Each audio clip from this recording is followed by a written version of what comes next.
Now in the second part, we are going to read about Maria Sharapova. So as you can see in the picture, this is the picture of Maria Sharapova, and as the name itself says, she was actually a Russian. She's still a Russian, she's still alive, and she's very renowned tennis player. As you can see, there is tennis racket in her hand. And if you are interested in sports, maybe you might have heard of this name also.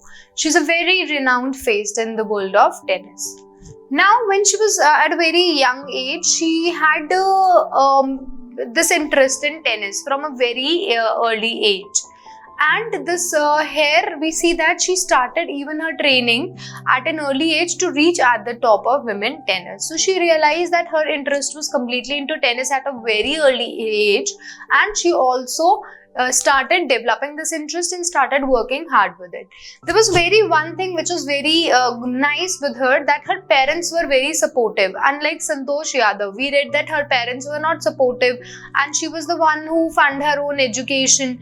But in her case, her parents were very supportive, and they were they wanted that their child should actually reach a very good heights. And that's why they both contributed equally in the success of this girl. Her mother and father both equally contributed. Now we see that she left her home at a very early age with her father in order to pursue her dreams. So she left her home just at the age of 9 and went to Florida in order to pursue her dreams.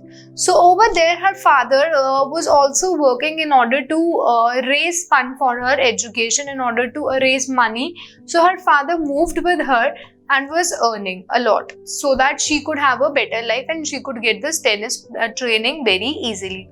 Now, not just this, this is just one sacrifice that their parents made, but there was also one more, that her mother and father, they lived separately for many years so that she could get a better education and she could also get a better care as she was living with her father. Now we see clearly that her father has worked hard a lot, and not just her father, even Maria, she has to go through a lot in order to achieve that place. She also suffered bullying at a very early age because she was a foreigner into a new land, but she never gave up because everybody, they were used to make fun of her name, because her name was also quite weird, Sharapova.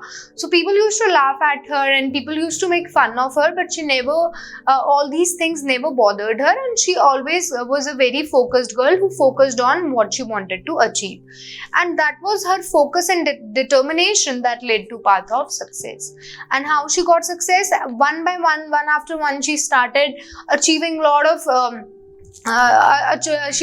achieving a lot of things as she started winning in a lot of tennis matches, and then she went to national, and then she even represented her country, and that's how she achieved a lot of name and fame. Then Maria says that her hobbies are singing, fashion and dancing. That these, beside playing tennis, she likes singing, she likes fashion, and she also likes dancing. And then she also says that money is a motivating factor. There is no doubt. At the end of the story, at the end of the lesson, she just concludes by saying that money is a motivating factor and there is no doubt about it. But her sole aim is to continue being number one in the world of tennis. And that's how she is at the top of the tennis, because that is what her aim had been through her life. She says that there is no doubt that if you're getting money, it is a motivating factor.